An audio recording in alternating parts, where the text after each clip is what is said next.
got Patrice Porter here, who is well known as the gardening grandma for her love of nature, and who she opens the world of gardening to children in her community, helping them blossom like the flowers she tends. Tell us, Patrice, about your love of gardening and nature and your passion for helping children garden. Well, as a child, I feel very fortunate that my dad had instilled that love of nature in me very young. He used to take me out for field trips, and it would be like to the sand dunes, to the forest, and there'd be biologists there, and I'd get to ask all these questions, and I just loved being out there and exploring, and there was even one time I was in the forest, and I'd go and pick all these plants and flowers and run up to the biologist and said, "What's this? What's this?" And one time I came up, I had picked a flower, and I came up to him and I said, "What's this?" And he says, "Where did you get that? Where did you get that?" And I went and I showed him, and we looked around. It was the only one, and it was a rare flower. But it was a really good lesson. I learned that you just don't go picking willy-nilly out in the wilderness. Always make sure that you leave enough so that the plants can propagate themselves, and there'll be plants for in the future. A lesson learned. But and he used to take me to the wildlife films. This was before the internet, but at the museum it would have the wildlife films, and I loved that, watching about all the birds, and these were like National Geographic explorers and stuff that were bringing in the films, but it's not the same as being out there in the real thing and get to experiencing like all the scents and smells, sights, sounds, the whole experience. And it's something like I would love to see more of the kids have that love of nature instilled them at a young age. For it's something that served me very well throughout my life, and it could serve them too. And it's so sad. We were taking a group of kids out on a field trip out to the forest. They're in grade 6. And we got out there, and all they wanted to do was get home and get back on their devices. There was like, when are we going home? When are we going home? Like they were just absolutely missing everything that was going on around them. And it wasn't until I had actually found some wild edibles and I pointed them out. And then, okay, that catches the kids' attention. Food and kids. Food. There's a little hint for you, moms. Kids will drop their devices if they're hungry and need some food.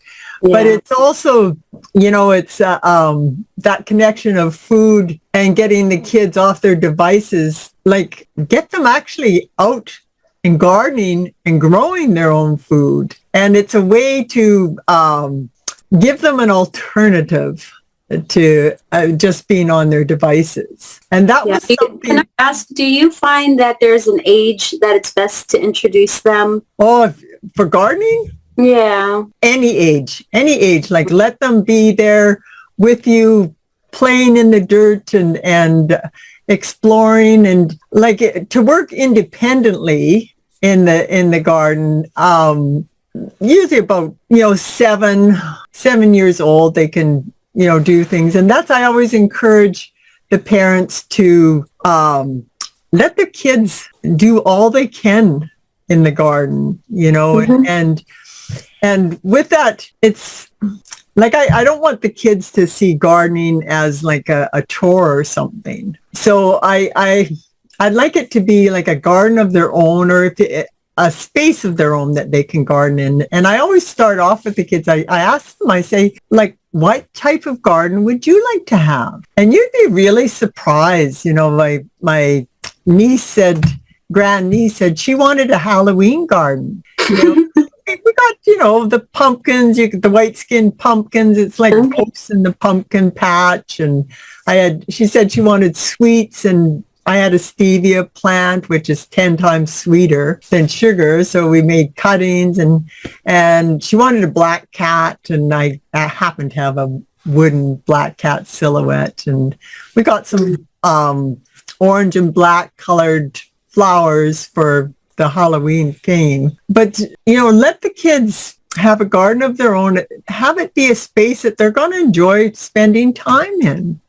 And with that, if it's a garden of their own, let them take responsibility for it. And, like, who here would rather have their kids going on a trajectory of being more independent and responsible, or rather than just looking to their devices and for those dopamine hits and just looking to entertain themselves? Yeah, that's very well put. And I can see that there's probably a lot of life lessons you get from gardening. Yeah, well, as I said, like the gardening, it is a garden of their own. It's like a commitment, and it is a responsibility. You're going to have living things relying on you. And so to learn to take responsibility, and if you're involved all the way from planning out your garden to bringing in the harvest, you start to become more independent there too. And the idea of patience is always, if you're growing what you want to be growing, you can be a little bit more patient, knowing you're going to be rewarded with delicious foods or beautiful blossoms or whatever it is that you're wishing to grow. And so it can teach that patience, delayed gratification, which is so needed, instead of, just wanting to be on their devices. But another, hint for the moms, like if you're having trouble getting their kids off of the devices, remember, food and kids. Good combinations. And like I say, have it be a garden of their own, but do it together with them too. If you can even like have a family garden, and they could have their own plot and things that they're responsible for, but then you can start planning out your garden together, like what kind of things do you want to grow? Maybe start thinking of some recipes you could make with that. And then you could start getting the kids involved in preparing some of those recipes. Another life lesson, cooking and or life skill, cooking and preparing your food. Yeah, I can see them pulling something out of their garden and wanting to actually follow through with the rest of the cooking process now, because they want to see how it gets from their garden to their plate, right? Yeah, and one thing, if the kids are growing it, they're more likely to eat it too, and they're learning like where their food comes from, and if they develop that taste for that fresh garden food, then as they're older, maybe off on their own, like they're not so likely to be reaching for the convenient foods and junk foods. They'll be looking for that real food. And I'll tell you though, if once the kids taste that fresh garden food, they don't want to go back to the store-bought stuff. Yeah. So it's My husband doesn't even want me to cook his food. He's like, I just want the vegetables like crisp and fresh, and because that's how he grew up, with fresh vegetables that he would just pick right out of the garden and eat straight away. So he didn't even want them cooked. Yeah, no, and it's great. You can send your kids out to the garden if they want a snack. Go pick some peas, pull a carrot, dessert, go cook some raspberries, but when you're introducing the kids to the gardening too, like have it be a space that they're going to enjoy being in. So if it's something that, ask them what they'd like to have, what type of garden, and get them involved all the way from planning it out to bringing in the harvest. That's really important when it's them that brings in the the harvest, and it's them that's contributing to the family food supply. It just does wonders for their confidence, like, I can do this, and that they're actually contributing members now. And love it. but if you get the kids starting to garden, ensure that you give them some early successes so they don't get just disappointed and it's like, oh, that didn't work. I'm not, we don't start with like bamboo that takes 5 years to grow. Yeah. No. We want to have lifelong gardeners. So, okay. So if you can make sure, start off small to begin with so they don't get overwhelmed. And, you can always expand later. It might just be a single pot. Like I like the idea of I call them a salad bowl, where it's one container. They can have all the different things, plants growing in there for their fresh salads. Cool. And then they can expand, or one raised box, and then, expand as they're more able to. And get to know your climate too.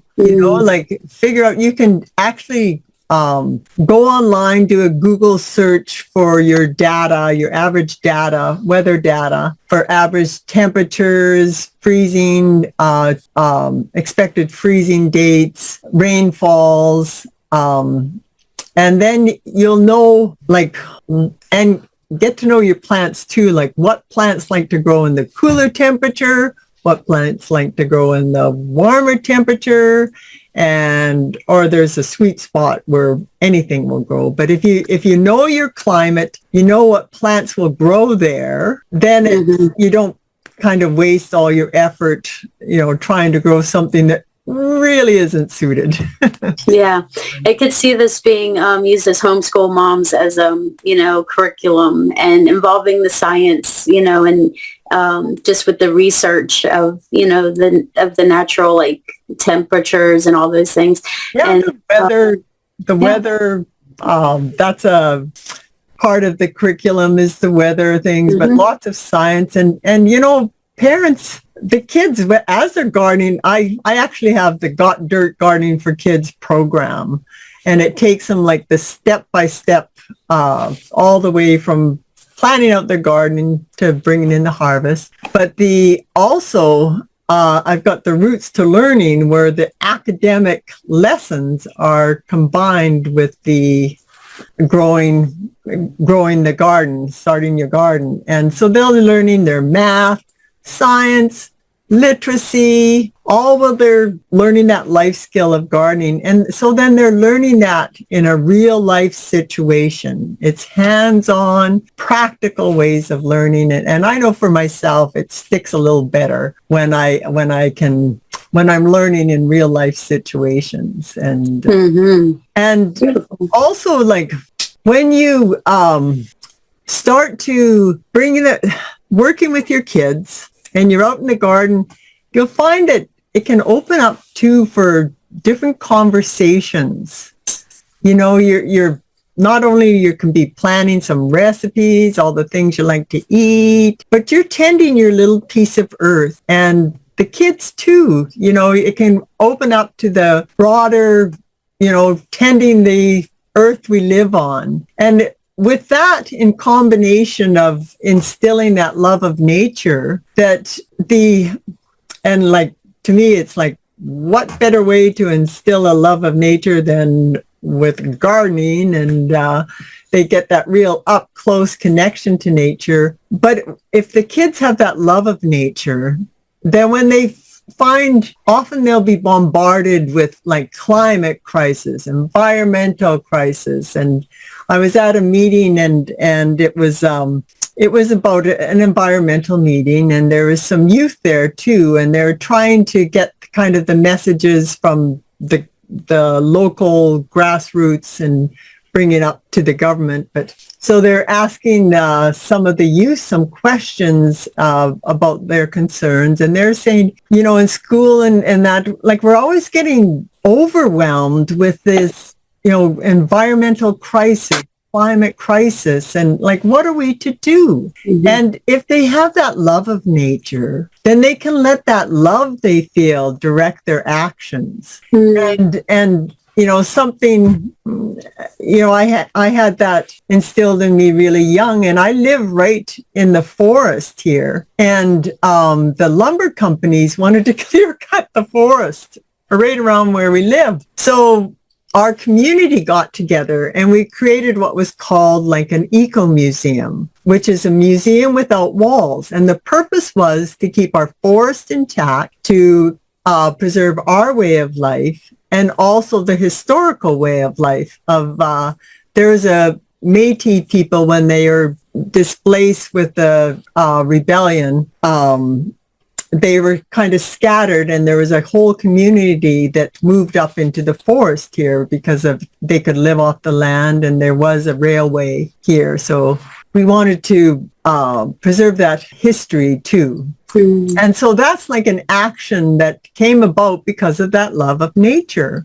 And we were able to get it out of the cutting plan. And so I hope that's a little inspiration for folks to get your kids, get them out in the garden or some nature-based project with your kids. You could be, like I used to, when I lived in the city, I was always searching out the green spots, and so, even in your neighborhood, go looking around and see what wild plants are growing there. And I love to go foraging to me, there's such an abundance out in nature there. And same with the garden, a little tiny seed, it'll grow into multiple fruits and vegetables. So it really create that abundance. Very nice. So any last thoughts on the benefits of homegrown goodness? Well, I was talking about that the kids are out there. They're not only just growing that